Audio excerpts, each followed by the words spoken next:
right here on AM 1380 WYSH.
Welcome to Between the Lines. It's Thursday night. We're here with another live show. We've been talking to different officials every week.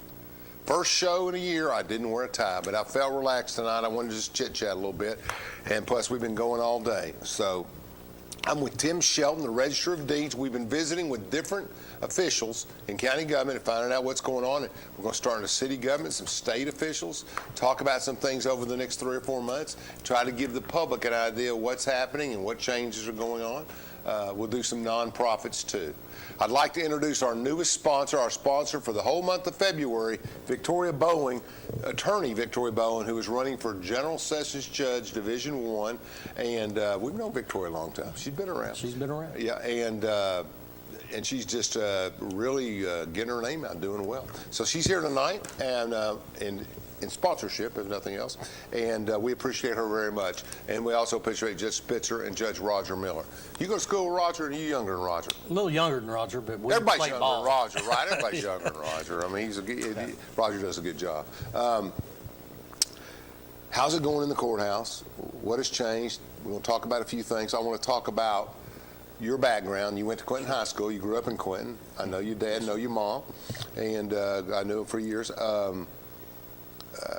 And I know your family. I know your wife. Big fan of hers. Always have been there. And good softball player. Yeah, she was. And your kids. And Addie. She's my up-and-coming engineer statistician. I don't know your son, but I know your daughter a little bit from the campaign trail we've been on before. Tell us what's going on in your personal life. How you been? Well, in my personal life, I'm the father of 2 teenagers. My daughter, she's 18. She'll be soon will be 18 in March. She'll be graduating Clinton this year. Wow. She's been involved with track, been involved with cross country, smart kid. Got a 30 on the ACT That's not where too you long want to be, ago. right around there, yeah. So she's going to UT. She's going to be in civil engineering, and couldn't be more proud of her. Oh, yeah. Son, he's getting it ramped up. He's on the high school baseball team, and he's one of their pitchers, outfielders, and just really he's. What year is he? He's a sophomore. She's a senior. He's a sophomore. Yeah, and so that's that part of it. And of course, Dara, she's going one way with one while I'm going the other way with the other. It's just one of those. That's how to make it work, right? That's the only way to get it done. And but now they just are having a great time, and I think that going forward, we're just excited to see what their future holds for them, and certainly we're going to be there to support them all the way through. Tim, you're in the ministry. Tell us a little bit about that. In the ministry, I'm at Child's Memorial Baptist Church, which is in Harriman, Tennessee. Somebody asked me some time ago what I thought about ministering outside of Anderson County, and to be honest with you, I shared with those folks that God knew exactly what he was doing when he put me there. The biggest reason being, obviously, also being in government, you try not to get those wires crossed where when you go to worship, you want to worship. You don't want to necessarily talk about roads or commissioners or those things. And render unto Caesar, right? Yeah, and those folks in Rome County, they're there to worship. They don't really care about Anderson County politics. And so it's a great environment to go worship, be a part of, to minister. Small church? It's a small church, under 100. Okay. And just some great people, good, godly people. You've been down there a while, 4 or 5 years, 6 years? About 6 years now. Yeah, because you were there during the last election. I remember during the last election, yeah. Because you would go and have something that was, I can't remember. You had potluck dinners or suppers. It wasn't on Wednesday. It was a different night. Yeah, sometimes we'd have, and in fact, we had a Thursday or couple on something. Thursday and Yeah, I Saturday remember and that. different times. That's good, though. Did that with our men's Bible study a lot. Yeah, And that's then, right. of course, our women, they met on Mondays. And so, like all Baptists, we ate a lot. And so that's the trend. Of course, COVID has affected that, unfortunately, as most churches We'll have. talk about COVID, but I mean, it's just. It's a nasty little thing. Well, it's- good and bad. Good and bad. We've seen a lot of good come out of it. We've seen a lot of people adapt and show their intelligence, their fortitude, and so we see a lot of the character of our people that has risen up, and Sure. so that's the good of it. The bad, obviously, is you've had some people that have died with COVID. You've had some people that have been sick and dealt with some of those things as well. But you got to find the good in the bad, I guess. So. I think it's been, I said something to my wife today, it's been a rough 2 weeks. She goes, it's been a rough 2 years. And I think I think, I'm not a big social media person. I mean, as far as my work goes, I use it. But I don't sit around and look at TikTok or look at Instagram. It's just not in my book. I'm more like a ancient Facebook guy kind of, but, being in my 60s. But these people get on this thing all day long, and they're on the mornings. And that's their generation. They get on the mornings and they get on the evenings. And they're inundated with just so much excuse of expression, Reverend, but crap. I mean, it's just there's so much stuff in the mornings. Oh, COVID this, COVID that, this is gone, this is gone. We got 20 variants, we got this and that. And in the evening, you close the door. Oh, this happened today, this happened today, and it just disrupts everybody's life. Nobody's working. We're handing out money. I went to IHOP for lunch today. The credit card machine didn't work. I had whole new syrup from 2 weeks ago. Then I go to Panera drive-thru at supper time to get a bowl of oatmeal, and the cooks are having to wait the windows. They're raising fees, but nobody wants to work. They're trying to reach out 13, 14, 15, and I'm all for people making a fair wage. I said last week I said it to the mayor, we're going to have to raise wages in county government at some point, because to keep, especially in those fields like law enforcement and ambulance work, we have multiple, you don't have 13 people, you have 43 people or stuff like that. But I just think the whole thing is, I've known people, my wife's from Cofield, and you know her well, and this station is owned by a Cofield family, and they lost a coach, a brother, and a mother, and that tells you the genetic side of it. But I mean, it has its horrible side to it. But when I was a kid, we had Asian flu, we had Korean flu, we had Hong Kong flu, and we always had things come, and there were derivatives, and people got sick, and we at 20 we didn't pay attention to death very much, but now we're older, we do, but not many young kids are affected by it. Now everybody in the village has it. I mean, everybody has it. I mean, it's finally I think we're going to get to the herd mentality.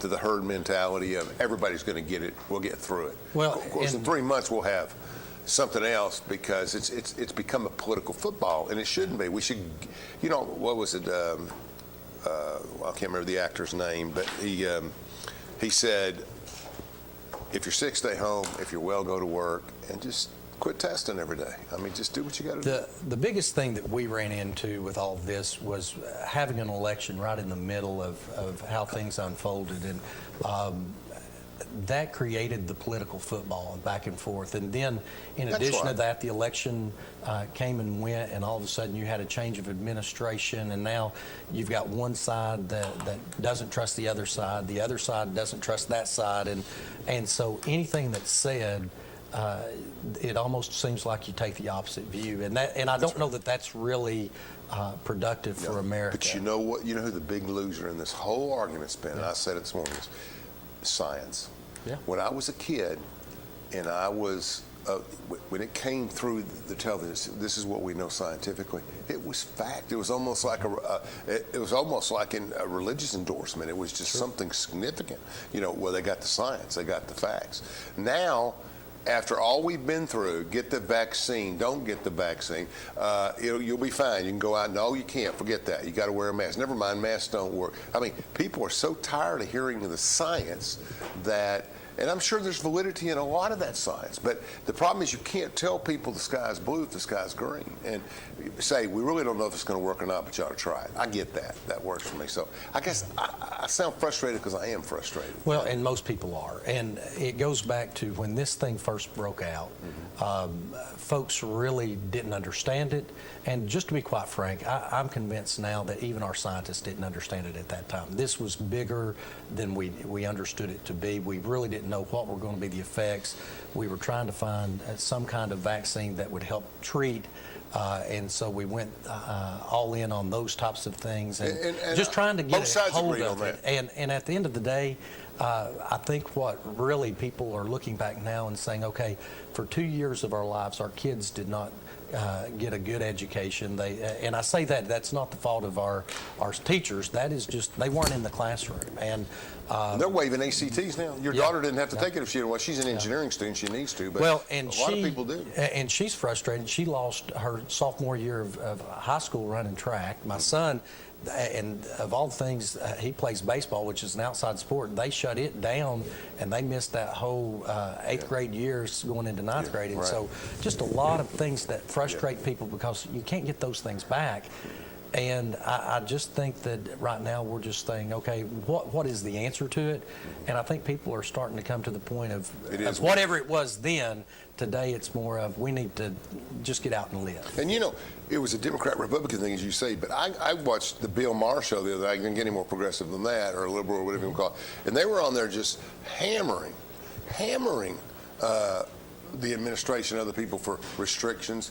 Artwork in California, street art in New York, people are sick of the lockdown, sick of that. So the very thing we talked about in the South is matured nationwide. If you're going to get it, you're going to get it. Just be safe, but go on about your business. And some businesses, but it's the economic collateral damage that's caused this country so many problems. And I don't know how long it's going to be before we get that economy to get back on track. It's either out of control one way or out of control the other, depending on what day you get up. I blame technology. We ran into a situation now where Anderson County, we're dealing with home prices just out the roof. We're going to talk about that when we come back in a minute. Go ahead. It's kind of one of those things of, okay, that's great on one side if you're selling, but now that I've sold my house, now where do I go? Yeah, and I can't afford to buy. It makes sense for a retired couple. It's good timing if you're 70 years old and you decide you want to get a small place, you're going to sell your big place. That might work for you. But it's definitely something we're going to have to get used to.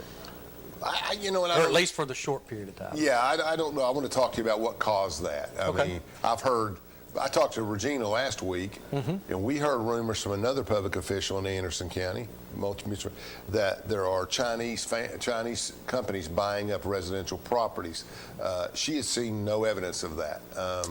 I've not seen evidence of it being a Chinese company. Don't know if that would be something that we would see one way or I'm not begrudging the Chinese. They're allowed to buy it. I have seen a lot of folks from outside of this area, in particular west and even north of us, that they have come in and they're not bashful about talking why they're here.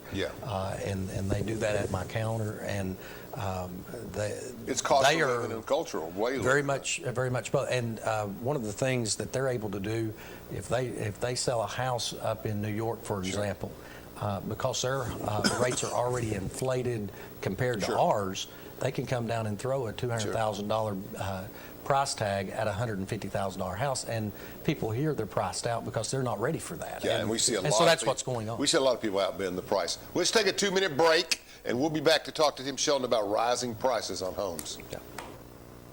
Roger Miller is a conservative and lifetime resident of Anderson County who has served as Sessions Judge since 2014. Judge Miller has adjudicated more than 30,000 cases, both civil and criminal, over the past 7 years. Roger is a graduate of Clinton High School, and he volunteers time coaching youth sports and serving as an instructor. A paramedic for 12 years, Roger worked saving lives at the Anderson County EMS, MedFlight 5, and Methodist Medical Center. In 2022, let's re-elect Roger Miller, General Sessions Judge.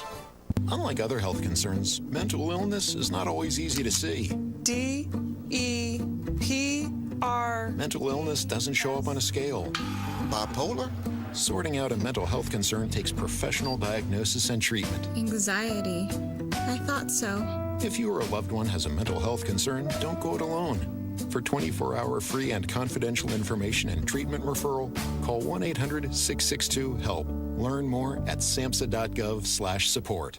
Hello, I'm District Attorney General Dave Clark.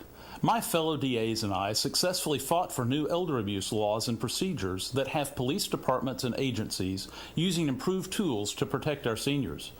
Victims of elder abuse are often unable to recognize or report abuse themselves. They need your voice.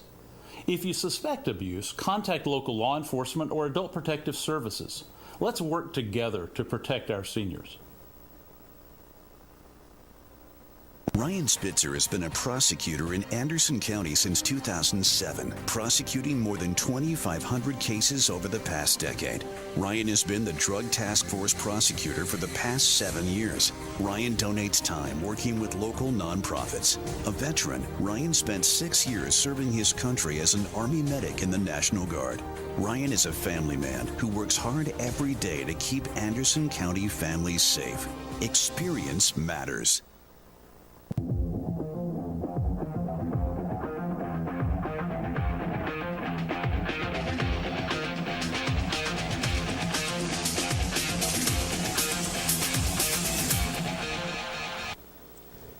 Welcome back to Between the Lines. We're talking with Tim Shelton about property values and everybody's neighborhoods. You know, I got my house appraised 3 years ago. It was $195,000. Got it refinanced, and in Oak Ridge, up on the ridge. And my neighbor's house is probably about the same value, maybe a little less. Sold for $300,000 8 months ago, cash. And they asked $270,000. Somebody came in and gave them $300,000.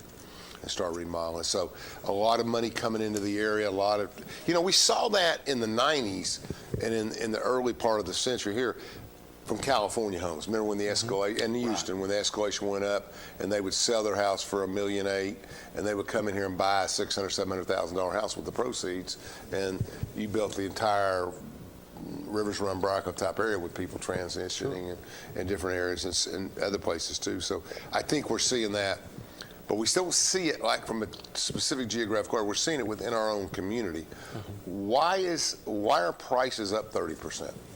Well, I think that we're getting a little flow back, or I want to say that we're getting the overflow, maybe is a better word, out of Knox County. What we're finding is that it used to be that Knox County, they were up maybe 30-40% above Anderson County's prices, and so people would migrate to Knox County, in particular to West Knoxville, around the shopping malls and those places.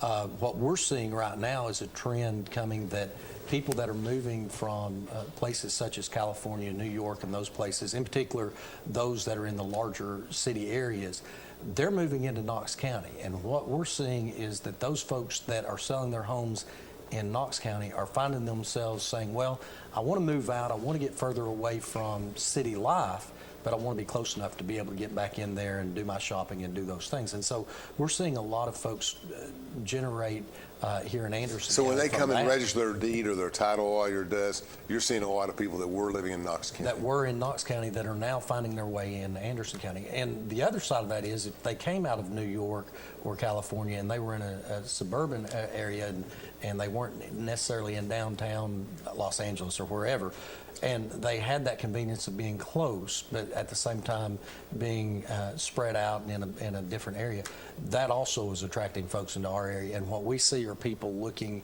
at Dutch Valley, we see people looking at Bethel, we see people looking all around Norris and those areas. And then, of course, we see a ton of people coming into Oak Ridge, and we see a lot of younger people that are now moving into Oak Ridge and buying homes that I think have really caught some folks off guard. And what that impacts, obviously, is infrastructure. It impacts, 10 years from now, are these folks going to get married and have children and therefore affect schools and roads and all the other aspects of life? You see a lot of young people buying houses? We do. And when I say young, that's relative. I'm 54 now, and so young is a lot older. But certainly in their mid to late 20s, we're seeing a lot of folks that are still single. And so maybe I should have used the word single as opposed to young, because those folks, they're waiting longer to get married, and they're They have more cash flow in their pocket to go spend on what they want to spend. Let's talk about cash flow.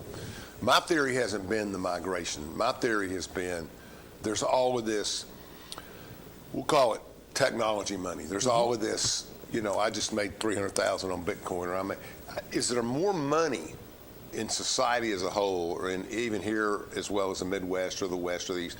Are we seeing more money and more wealth pile up that enables people to buy more stuff? I mean, do you think that's true? I think that people found some surplus cash when all of a sudden they stopped going out to eat. They stopped doing different things, movies and stuff like that.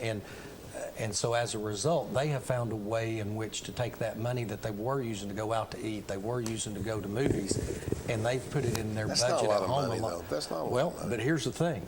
I'm now not using that credit card. And so I'm now being able to pay down some of those some of that cash inflow that came out to folks, and as they used those stipend monies and stimulus monies and paid down credit card debt, now all of a sudden you're in a position where you're not spending a lot of money on just interest. You're actually spending money on it. And, I get and so there's those elements. Now, at the end of the day, but that doesn't make me want to go out and buy a $400,000 house. It may want me to.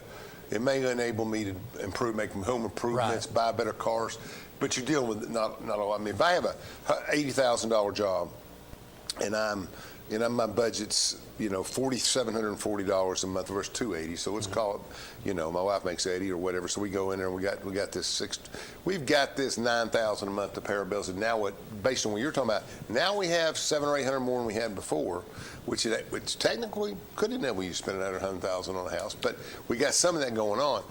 I just think before COVID hit, there was a wealth of technology money. In other words, in the old days, I bet on IBM. They'd build a computer. They'd go to the store. They'd sell 20 of them. They'd report a profit. My stock would go up 8%. Now we're all speculating against each other. Bitcoin, Dogecoin. I mean, just, people were making tens and hundreds of thousands of dollars overnight. I mean, it's just incredible. I just think there's this huge, and I say artificial, I don't mean fake. I mean, it's soft money. It's not money that we see in concrete. It's money we put 20 in an investment and it turns into 40 or 50. Well, what are you going to do? I mean, you're not going to. You live in Farragut or you live in Oak Ridge. You're not going to buy. Well, you might in Farragut, but you're not going to buy a $200,000 yacht. You're going to buy a bigger home and do more stuff and save more money. Buy better cars. Well, and I think in addition to that, if you look at just the dynamics of our world, I mean, when COVID hit. We sat there and were trying to figure out, well, what are we going to do? How are we going to stay open? How are we going to be able to serve the public? And in Anderson County, fortunately, we were already ahead of the curve and didn't even know it. Especially your office. And you were way ahead of the curve. Yeah, and so as a result, people that were looking to technology to be the answer, we were that answer for them. And so that kept things rolling at a time where it needed to be. But the other thing, I'm not for sure that we've not seen industry and businesses, that part of it, as far as that technology side of it, it has grown astronomically in this area. I don't know about everywhere in the world, but certainly here. I'd say I mean, you're looking at, in particular, the city of Oak Ridge and the people in this community. They're tech savvy, and they know that. And I say that. I got you. I say that to say they want better. And so by default, they're investing as well as working, as well as doing those things that improve that market of technology. So you may be right on technology. I guess it's better. Better? I don't know what better is. But it doesn't impact the clothes we wear, the food we eat. You're right. It does impact the TVs we have, the computers we have. We can have better technology. I mean, my son spends half of his life on a iPhone 13. I mean, he's talking to people all over the world, doing his thing. I mean, even before they announce it on ESPN, he knows who the new coach is going to be. At some, he's on top of everything. I mean, he loves sports, on top of everything. And they live their whole world there, instead of sure, well, we would throw the ball up in the neighbor's yard and hit it and go chase it and whatever else we had to do. But get out to the ballpark and play two. Let's play two. The world's different. The world's different. And I saw my father, who was a World War II vet and that kind of thing. Oak Ridge, actually, pioneer in science here and engineering. But it sounds, like complaining about the Beatles or when I was a kid, or complaining about the Rolling Stones, and now here I am complaining about something else. But I just don't know. I don't know if we're down the right path or not. It's a great story I told one of the leading CEOs in this country a long time ago. I believe in 1881 summer. I said, I don't know if all this technology is good. I'm coming from the scriptural, relational, what's best for life kind of thing. And I said, I think we're heading down a thorny path. And that was 40 years ago, last year. And it could turn into that. One of the things that we're seeing is a lot of people have become addicts, if you would, to social media, addicts to their phones, addicts to computers. I went in last night and watched my son playing video games, and I thought to myself, the fact that you know how to play video games that well means I probably have let you play too much. But, but at least there's those types of things. That's true. And my question, I guess, would be, how is it going to hurt us with that social element of people interacting with each other? Will that change? I how think we it has interact already. with that? I think it has already. They don't speak to each other in public. You take kids out everywhere, they rarely talk to each other. They're doing Text each this, other. or not speak. They don't know anybody. They don't spend any time out there doing the things they need to do. All right, so tell me a little bit. We'll talk for a couple minutes for our break, and then we'll continue. How has your office changed in the last 8 years? I was familiar with your office and the issues in 14 and 18, and I mean, how has it changed? Do you have the same number of employees, more employees? You have a limited number of employees. They're very skilled. They've been there a long time. Everybody always talked about you have high salaries because they've been there 25, 30 years, and they've done a great job. And you don't have 30 people. You have 6 or 7 people, I guess.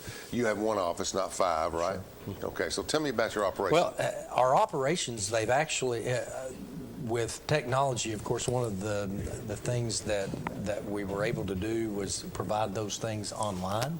And people were bragging about that 5 and 6 years ago. Oh yeah, and the best part of that is the savings that we had as a result of that. Now, the downside is we don't stop have there. people How's there been savings? Because you don't need as much personnel. Don't need the personnel's part of it, but the biggest thing is we used to have 6 to 7 computers in the back in our vault for people to utilize, and with that came the maintenance and came the paper. And came all I that. remember being in government, you had a contract every year, like a service contract that was massive. And now no one's coming in. They don't need to. Now, can they? Yes. Do we see some people from time to time? Yeah, but most of those folks are at home. They no longer put it to paper. They're now putting it to digital image. They're storing their files electronically, and so individuals. The individuals. Wow. Yeah, and so now the idea of paper is almost. I don't know. It's almost obsolete. Break down your business for me real quick. Okay. I mean, what percent? What do most people do? Most people record a deed. Okay. That's where somebody purchases a property. You sell me a piece of property, and I bring that into my office and have it recorded to change ownership from you to me. And that's what most people recognize our office for. Now, can you do that not coming in? Not as an individual, but the state of Tennessee has put in place laws that allow attorneys and title companies to do that. And some people don't really realize that aspect of it, and here's why. If I bought property from you, I'm going to have to go to the bank and borrow money. I'm not going to be able to pay cash for it. So I'm going to go to the bank. I'm going to go ahead and get approved for a loan. They're going to say, okay, that's fine. They're going to then bring you in and have you sign a deed. Correct. And they're going to transfer you that money. They're then going to turn around and file that electronically with my office, and they've never left the office, and all that is done while I'm sitting there and you're sitting there with that closing agent. And so I don't realize or recognize that as that's what they're doing, but that's exactly how it plays out. They've actually filed it while you and I are sitting there in the office, and whereas before you'd have to go in and file it or sign it. They'd then bring it in and record it, and then 3 days later they would disperse funds. What kind of information is kept on a deed? In other words, like when I call you up, I say, tell me about 232 Outer Drive or 244 Emory Valley Road. I'm making these numbers up, folks. But the deed portion of it is mainly who owns and who sold, and then what is it they owned and what they is have it a map. they sold. You have a map filed in that same file? At times. There are some folks that are part of subdivisions, so it would be based on a subdivision map. Some people would have a survey and they've had it recorded, and so we might have that map.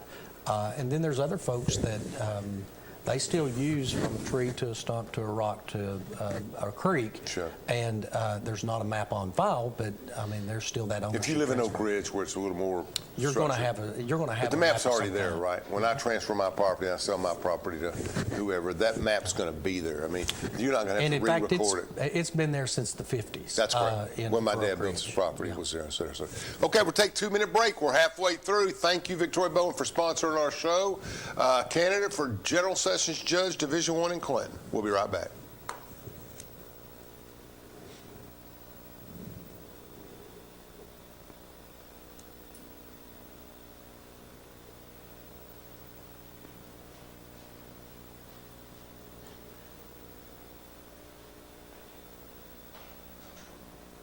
Roger Miller is a conservative and lifetime resident of Anderson County who has served as Sessions Judge since 2014. Judge Miller has adjudicated more than 30,000 cases, both civil and criminal, over the past 7 years. Roger is a graduate of Clinton High School, and he volunteers time coaching youth sports and serving as an instructor. A paramedic for 12 years, Roger worked saving lives at the Anderson County EMS, MedFlight 5, and Methodist Medical Center. In 2022, let's re-elect Roger Miller, General Sessions Judge.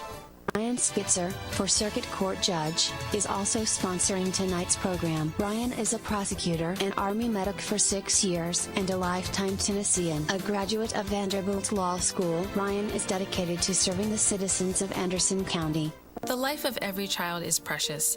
If you care for a child or teenager with a disability and have limited income and resources, they may qualify for monthly cash payments through the Supplemental Security Income Program, or SSI. Call Social Security at 1-800-772-1213 or visit ssa.gov/SSI-Kids to learn more. That's ssa.gov/SSI-Kids. Message produced by Social Security at U.S. taxpayer expense. This is my husband, Alex Hesse. Alex is about 2 weeks away from coming home. I was point man in foot patrol, and I stopped on the bomb. Lost my legs and my left hand in an explosion. And he suffered a severe traumatic brain injury. As America's veterans face challenges, DAV is there. There are so many mountains to climb, and we do it together. With the right support, more veterans can reach victories, great and small. To watch Alex take on this mountain, that's what this is all about. DAV provides a lifetime of support to veterans of every generation, helping more than 1 million veterans each year.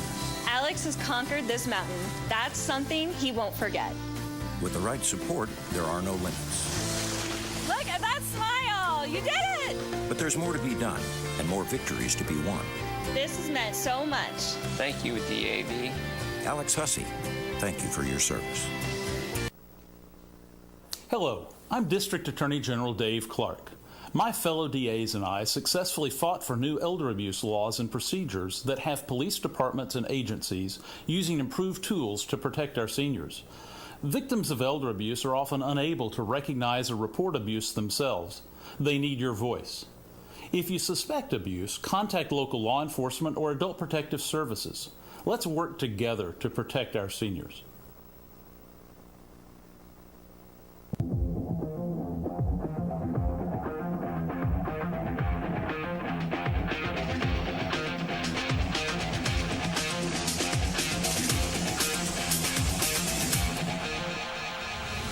Welcome back to Between the Lines. We're talking with Tim Shelton about property values and technology and everything that's affecting us in county government.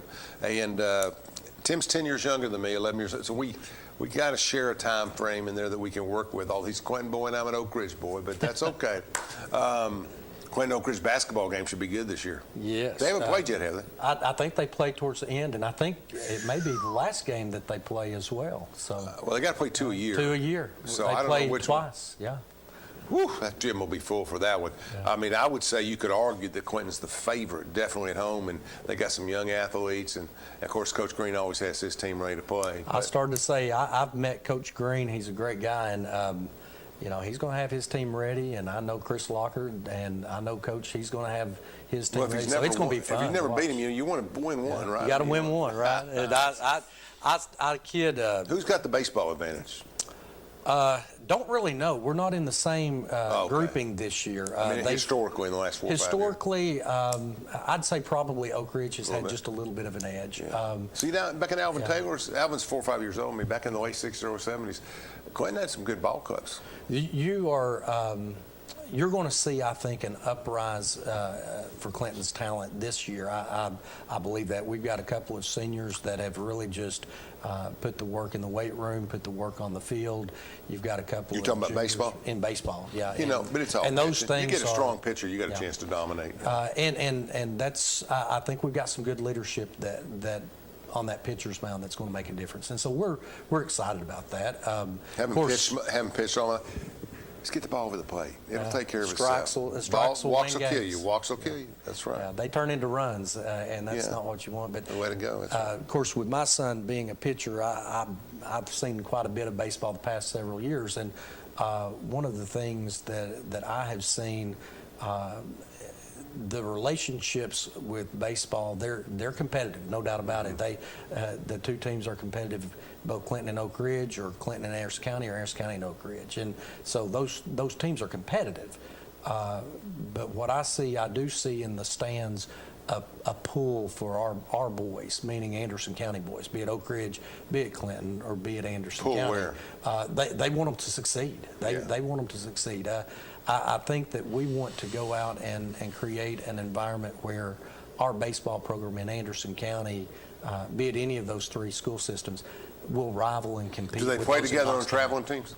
A lot of them do, yeah. Okay. So you have some Oak Ridgers play with some Clinton kids and vice versa? Yeah. I didn't know. You know, in our day, I first formed the AAU thing for girls and guys back in the late 70s, and it was just getting started in basketball, and it took off. Coach Burke and others took off after I'd left for Pittsburgh, took off and did a lot of great things with that. But the summer ball, it's a full-time thing now, development. You know, in our day, we played basketball, and we put the ball up, and we got our gloves out, and then we put our gloves up and got our helmets out. You had different sports for different times of the year. But now so did Tom Brady. Yeah. I mean, so I'm okay with that. You know, I'm a Brady guy, so I don't know. So anyway, how many people in your office now exactly? Okay, we've actually got 3 people besides myself, so there's 4 total. 4 total. One retired, right? Somebody retired. Well, you had 4 we had one that retired. We had another that just recently, talking about the job issues, had one take a job down at the plants. And of course, we just don't compete. Tiffany. Harris? Yeah, and so we can't compete with Oak Ridge and all that. The plants, right? But well, she's a good employee too. Very good kept her employee. Up front. That was smart. She was very friendly. Did a good job. She's doing well now, and of course her kids are in Clinton there as well, and so she was able to actually do what's good for her and her family, and That's I support good to hear. that. She's been there a lot of years. Yeah. And then you have so Wright. I've got Kim Wright and Kim I've Wright, got Vita who's Brown. a queener. Yes. I have to keep it all organized. Okay. Vita Speaking Brown. of sports, yes, her husband's one of the best basketball coaches, probably. Jody, Fulton High School. History of Tennessee. I mean, he's just done a great job. Okay. And you got Vita. Vita's been there since. Vita, I'm not going to age you. I'm not going to let it go. Go ahead. Yeah. Vita's been there a while though, and her husband's a great guy too. And both of those are really the anchor to that office.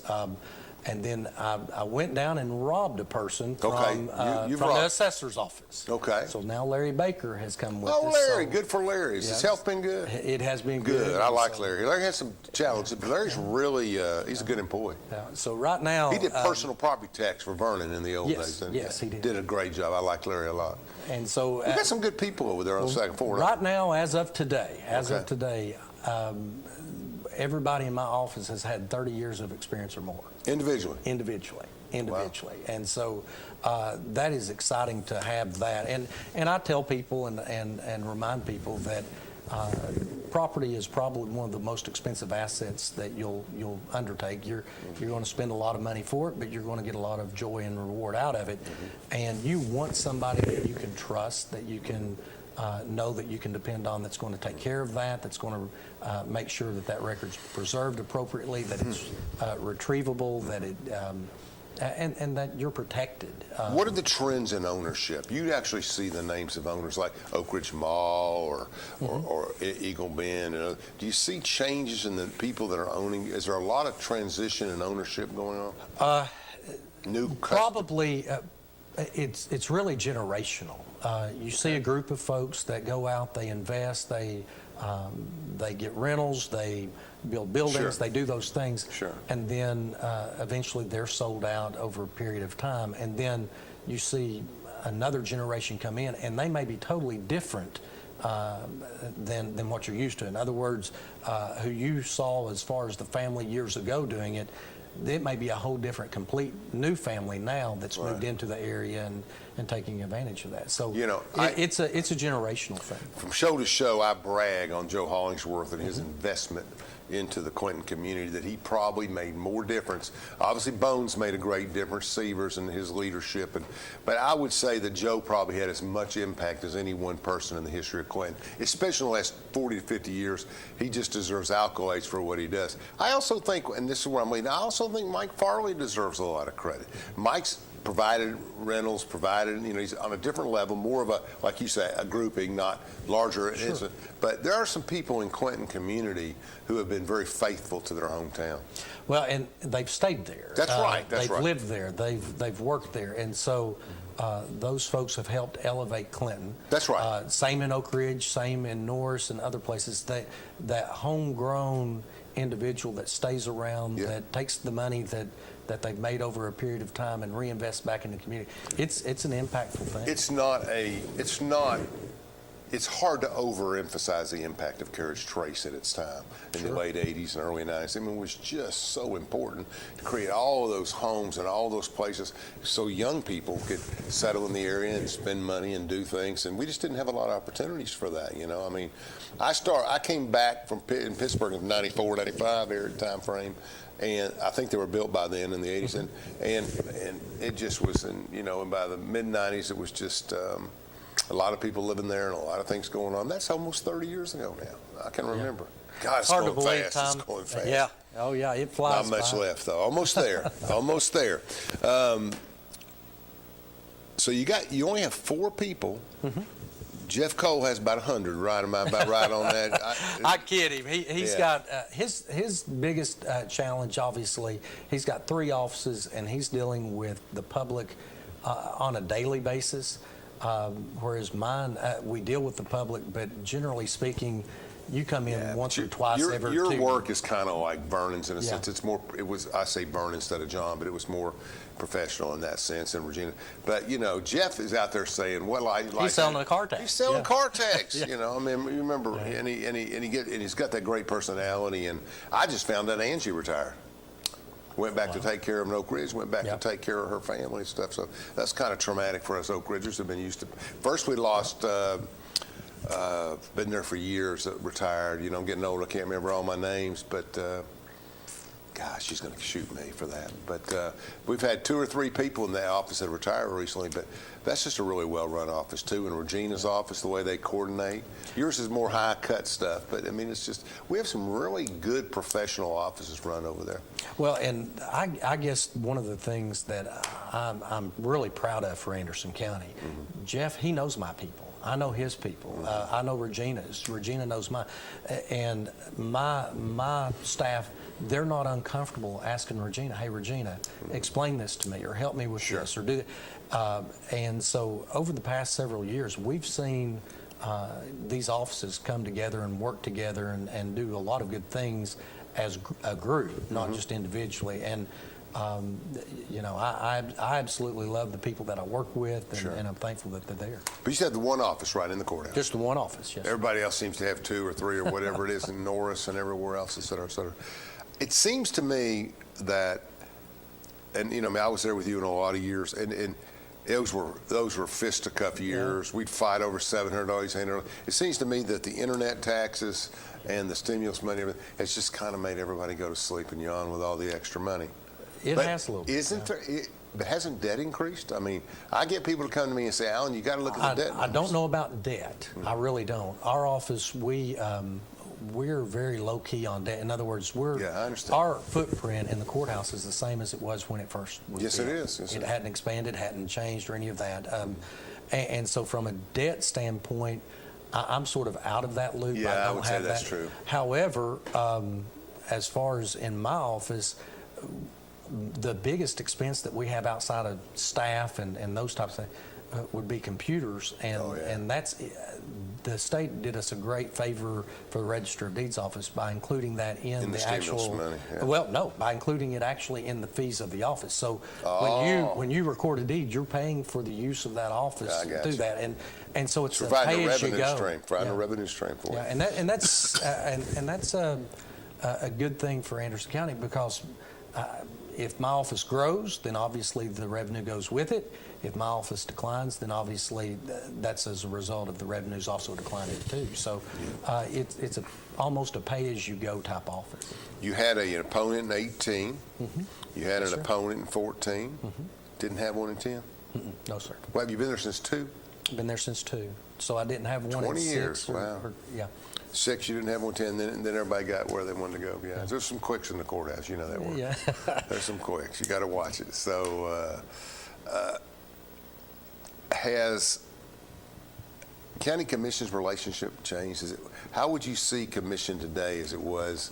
And I know you're going to say good things, but I'm talking about change, quality of changes, pockets of leadership. Well, I think that, of course, one of the big changes that hit Anderson County, we changed from the 57 to the 81, and that was pretty significant. I mean, that was a pretty significant change. How did that change things? The mayor is now no longer the one introducing the budget. Mm-hmm. And so it really falls on commission. If I was the mayor, I'd be happy about that.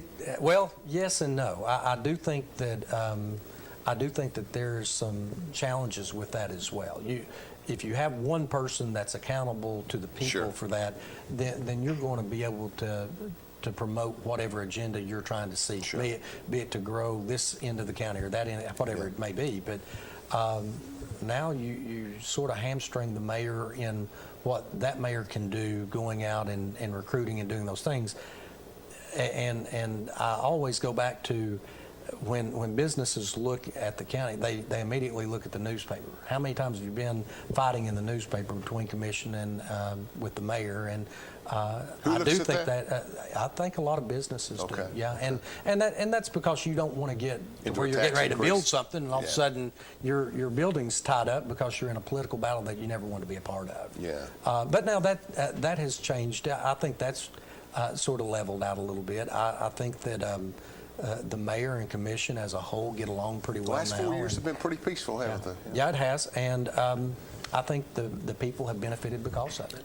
We're going to take a last break here for 2 minutes or 3, and then we're going to talk about partisan commission elections and what you think of the changes. We'll be right back. Keep watching Between the Lines. Ryan Spitzer has been a prosecutor in Anderson County since 2007, prosecuting more than 2,500 cases over the past decade. Ryan has been the Drug Task Force prosecutor for the past 7 years. Ryan donates time working with local nonprofits. A veteran, Ryan spent 6 years serving his country as an Army medic in the National Guard. Ryan is a family man who works hard every day to keep Anderson County families safe. Experience matters. At Social Security, we are always thinking of ways to save you time and make things easier. That's why we created My Social Security. A My Social Security account allows you to access your earnings history and benefits information, request a replacement Social Security card, get a proof of income letter, estimate and apply for benefits, and more. Save time. Go online. Open a My Social Security account at ssa.gov/myaccount. Social Security. Securing today and tomorrow. Produced at U.S. taxpayer expense. This is my husband, Alex Hesse. Alex is about 2 weeks away from coming home. I was point man on foot patrol, and I stopped on the bomb. Lost my legs and my left hand in an explosion. And he suffered a severe traumatic brain injury. As America's veterans face challenges, DAV is there. There are so many mountains to climb, and we do it together. With the right support, more veterans can reach victories, great and small. Come on, Alex, take on this mountain. That's what this is all about. DAV provides a lifetime of support to veterans of every generation, helping more than 1 million veterans each year. Alex has conquered this mountain. That's something he won't forget. With the right support, there are no limits. Look at that smile! You did it! But there's more to be done and more victories to be won. This has meant so much. Thank you, DAV. Alex Hussey, thank you for your service. Support more victories for veterans. Go to DAV.org. Roger Miller is a conservative and lifetime resident of Anderson County who has served as Sessions Judge since 2014. Judge Miller has adjudicated more than 30,000 cases, both civil and criminal, over the past 7 years. Roger is a graduate of Clinton High School, and he volunteers time coaching youth sports and serving as an instructor. A paramedic for 12 years, Roger worked saving lives at the Anderson County EMS, MedFlight 5, and Methodist Medical Center. In 2022, let's re-elect Roger Miller, General Sessions Judge. Hello, I'm District Attorney General Dave Clark. My fellow DAs and I successfully fought for new elder abuse laws and procedures that have police departments and agencies using improved tools to protect our seniors. Victims of elder abuse are often unable to recognize or report abuse themselves. They need your voice. If you suspect abuse, contact local law enforcement or adult protective services. Let's work together to protect our seniors.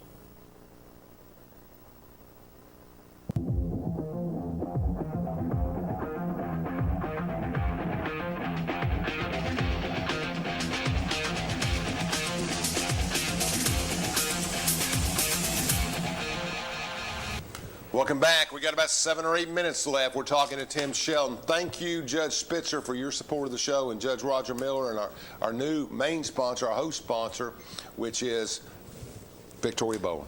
I get her and Regina mixed up. My wife gets somebody else say Regina Bowen or Victoria. And then they look a little alike, and they've got, and other things, but it's just kind of, I guess you get old, you get old. There's nothing you can do with that, et cetera, et cetera. So we've never had partisan races. To be fair, the Democrats made it partisan in the 50s and 60s because everybody was a Democrat. So we want to know who was who and what was that. And other counties do that. Now, Campbell doesn't do that, and Roane doesn't do that. But most do. Most do. And so I think I want to say 38 out of 50 states have partisan commission and school board races. That's a lot. 70, that's 3/4 of them. So the team, we'll call them teams, the team that's in charge has the majority, usually does that, and that's not to pick on the Dems. I think the R's are doing it now, and in other states they do different things. You don't want somebody to slide in that's not going to be supporting what you want them to do. Especially in big cities, I think that's where it mainly affects people. But so what I see is we're going to have to explain it to people. In the past, you just had commission races, you had school board races, you voted for your favorite person, and you got out of there. Now you're going to see Republican. There will be no Democrat. They did not file a primary. It will be Republican and independents. And so your Dems will basically be in your independents. And some independents will be independents, not just Dems. Republicans will be under the Republican guise, if that's what you want to call yourself. You have to qualify to be a Republican candidate. You must have voted in 3 out of 4 Republican primaries and a few other things. But we have people coming. It looks like there's going to be a good representation across the board. But my question to you is, and I have friends, and you have friends that are independents that aren't partisan, that won't have any Republican opposition probably. But we have a Republican person that I know of in 4. We have one in 3, or 2 and 3, I think. Bringing it over to 5, I'm presuming Jerry White I don't know if they're running independent or Republican. Don't know. Yeah, either do I. You might get one there. 6 has some challenge. 2 Republican primary people want to run there, I know right now. 7 has 2, where I live, and 8 has 2 independents and 1 Republican. So it's going to get interesting. If there's more than 2 Republicans in the primary for May 3rd, then they have to have a race on May 3rd. I mean, it's on the ballot, but if there's only 2 in a commission district, they pass straight through to August. Correct. They're the 2 nominees. As long as they vote for themselves, I'm guessing. But yeah, they're going to advance on. Correct. Yeah. If there's 3 or more, then obviously you're picked, and you're going to get the opportunity to pick 2. That's right. And within your party. Within your party, and so if you're voting in the Republican primary, you get to pick 2 of your commissioners. If there's just 1, well, then you only have the 1 that you get to pick. Yeah. And so I think that's going to be some of the confusion. Well, I'm voting in the Republican primary, but my district doesn't have anybody running. Does that mean I don't get a vote for a county commission? Well, no, that means you don't vote for a county commissioner during a primary race. But somebody's going to advance on to the general race, and you're still going to get that chance in August. And in the general race, there'll be 2 or less R's. Mm-hmm. All the rest will be independents. They pass through no matter how many there are, and then you just vote for your top 2. And you vote for your top 2. You can vote for 1 R. And you can go all over the map at that point. That's exactly. There will be no Democratic D by clack because they did not file a primary source. They're encouraging, and they've been very vocal about everybody should be independent in those races. I think it's interesting because we have fought in general fund over money forever. You know, that's your roads and your streets and your computers and whatever else we're fighting over, painting the courthouse. Education just kind of goes like this. Millions and millions of dollars go into education. And I think this superintendent of schools in Anderson County is doing an outstanding job. That's been my impression. Yes, he's been on the show, great guy. So Parrott does a good job. But in all, they never seem to fight over the money. We had to fight like crazy over every dollar we ever tried to earn in general fund. But schools would just come through. Now, we can't control line items, but we can control the overall budget. But my point is, school board tend to be very uniform, very on one page, love the children. Now you may have Republican and independent school board people. Could get interesting. Well, I remind people that, again, this is Anderson County at the end of the day. That's right.